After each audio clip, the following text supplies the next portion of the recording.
తెలుగు దివసం ఇంకా గణేశ చతుర్థి వలన ఒక చిన్న స్కిట్ నాటకాన్ని నటించబోతున్నాం. ఈ నాటకంలో మన మొదటి పాత్ర భావన, మన చిట్టి గణేశుడు. మన రెండో పాత్ర ఆద్య, మన పార్వతీమాత. మన మూడో పాత్ర విశ్విక, మన శివుడు. మన నాలుగో పాత్ర శాంతిక, మన నంద. మన ఐదో పాత్ర ఆకాంక్ష, మన లక్ష్మీమాత. ఈ నాటకం సరైనది కాదు, కొంచెం అటు ఇటు చేసి మీ ముందు ప్రదర్శించబోతున్నాం. ఇంకా మొదలు పెడతాం. ఒక్కరోజు నంది రాసుకుంటున్నప్పుడు పార్వతీమాత వచ్చి ఇలా అన్నది, నంది ఇలారా. చెప్పండి దేవి. నేను లోపల స్నానంకి వెళ్తున్నా, నా అనుమతి లేకుండా లోపల ఎవరు రానివ్వదు. సరే దేవి, జాగ్రత్త. అలా నంది ద్వారములు అటు ఇటు నడుస్తూ ఎవరిని రానియకుండా చూశారు. అప్పుడే శివుడు వచ్చి ఇలా అన్నారు, ఓ నంది, నేను కైలాసం అంతా తిరిగి అలిసిపోయాను. నేను విశ్రాంతి తీసుకోవాలి, నన్ను వెళ్ళనివ్వు. ఓ దేవా, పార్వతీదేవి స్నానానికి సిద్ధమవుతుంది, ఎవరిని లోపలికి అనుమతించదు. ఓ నందో నంది, నేను పార్వతీదేవి పతిదేవుని, నన్ను లాపగలుగుతావు. సరే దేవా. అలా శివుడు లోపలికి వెళ్ళారు. పార్వతీదేవి శివుడిని చూసి కోప్పడ్డారు. ఓ మహాదేవా, మీరు లోపలికి వెళ్ళి వచ్చారు, నేను నందికి చెప్పాను కదా. నంది నా శిష్యుడు, నన్ను లాపగలుగుతాడు.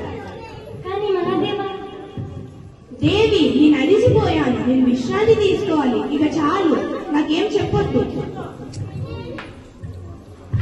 పార్వతీదేవి అనుకుంది, దీనంతటికి ఒక అంతు కావాలని. ఈ సమస్యకి ఒక మార్గం ఉండాలి. అర్థమైంది, నేను నా చేతులతో ఒక బాలకుని తయారు చేస్తాను.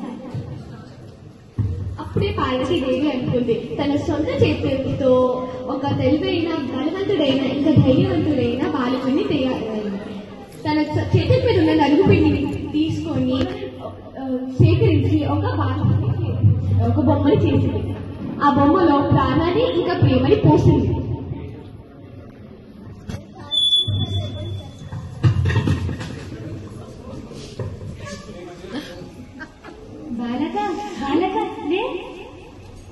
బాలక, నువ్వు చూడడానికి చాలా ముద్దుగా ఉన్నా. మీరు ఎవరు? నేను పార్వతీదేవిని, ఈ మాతని. నేనెవరిని? నువ్వు నా పుత్రుడివి. మన పేరు? నీ పేరా? నీ పేరు గణేశ. నాకు చాలా నచ్చింది. ఇంకా గణేశ, ఇప్పుడు మన ఇద్దరం ఎలా ఆడుకుందామా?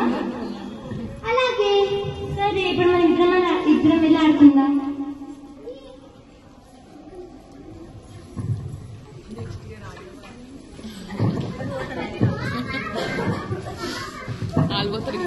ఇంకా ఆడడం చాలు గణేశ, నేను అలసిపోయాను. ఇప్పుడు నేను స్నానంకి వెళ్ళాలి, నా అనుమతి లేకుండా ఎవరిని లోపలికి రానివ్వద్దు. అలాగే మాట. నీ మాట చెప్పింది చేస్తావు కదా? నేను చేస్తాను. సరే, మరి నేను వెళ్తాను. పార్వతీదేవి అలిసిపోయి స్నానానికి వెళ్ళింది. గణేశుడు ద్వారములు అటు ఇటు ఆడుకుంటూ తిరిగి ఎవరిని అనుమతియలేదు. అప్పుడే శివుడు ఇంకా నంది వచ్చారు.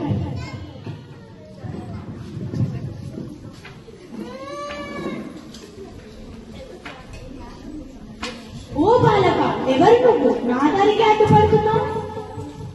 నేను మాట కొడుకుని గణేష్ని.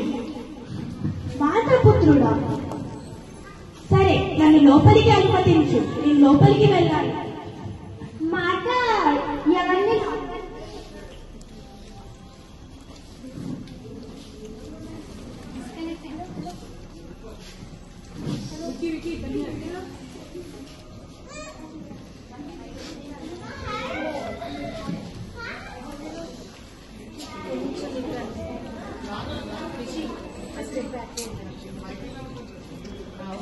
Too small. Here.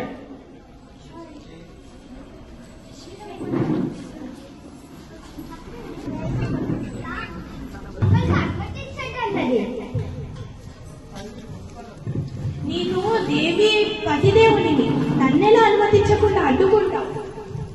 మాట లోపలికి వెళ్ళొద్దన్నది. శివుడు కొంచెం కోపం పడ్డాడు. బాలుకని చూసుకోమని నందిని సిగ్నల్ ఇచ్చాడు. ఓ బాలక, నీకు మా దేవ గురించి తెలీదు. పక్కకి జరుగు. లేదు, నేను జరగను.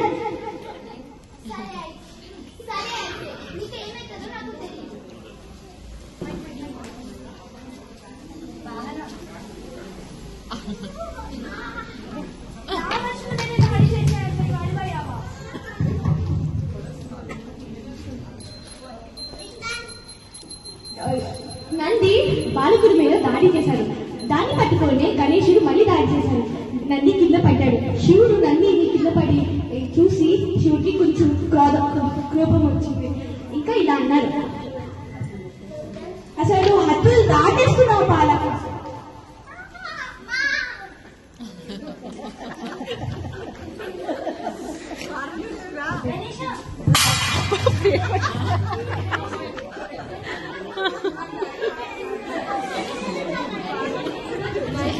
గణేష, ఇదంతా ఎవరు చేశారు? ఇదంతా ఎవరు చేశారు? అప్పుడే నంది వచ్చి చెప్పారు, నంది దేవ బాలకుడిని.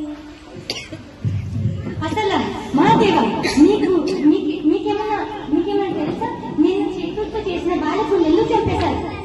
అసలు ఆ బాలకుడు హద్దులు దాటి నాన్నే ఎదుర్కొంటున్నాడు. లేదు, మీరు ఒక పెద్ద తప్పు చేశారు. ఎందుకు నా బాలకుడిని చంపేశారు?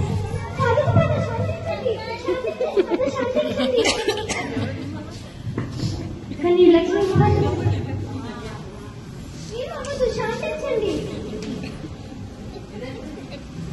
మహాదేవ, దీనికి నాకు ఒక పరిష్కారం ఉంది. తూర్పు దిక్కున తూర్పు తలను పెట్టి పడుకున్న జీవి తల పెట్టి బాలకుడిని బ్రతికించగలదు. కానీ నేను ఒక జంతువు తలని స్వీకరించలేను నా పుత్రుడిలాగా. మాకేం పరిష్కారం లేదు దీనికన్నా. కానీ అందరూ ఒప్పుకోరు కదా. సరే, నేను మరి ఆ బాలకుడికి ప్రాణం పోయగలుగుతాను ఆ తల తెస్తే. అలాగే.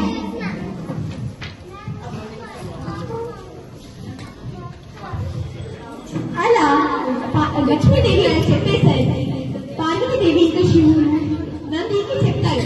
నంది అడివంతా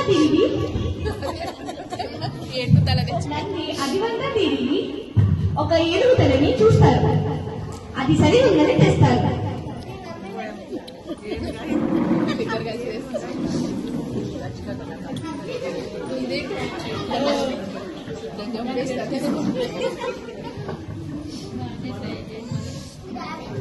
నాకు ఇది దొరికింది దేవా.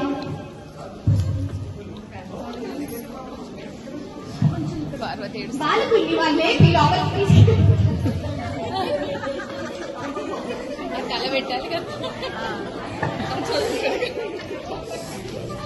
బాలకుడికి ఆ తల వేసి దాంట్లో ప్రాణం పోస్తారు.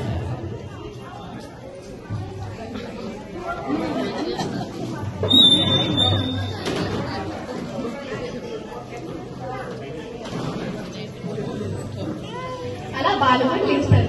శివుడు బాలకుడిని క్షమించమని అడుగుతారు. నన్ను క్షమించు బాలక. నేను క్షమిస్తున్నాను. గణేష, నువ్వు ఇంకా బుద్ధిగా ఉన్నావు.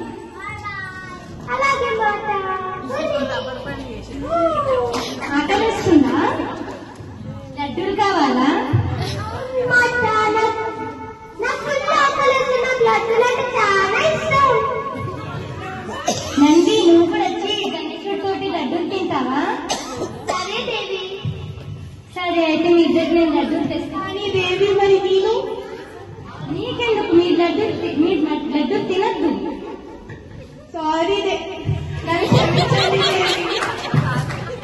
పర్లేదు. సారీ పదమైపోయింది కదా.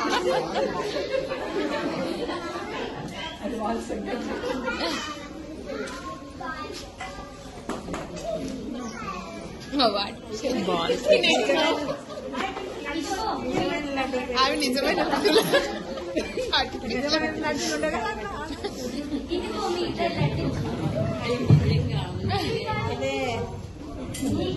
నువ్వు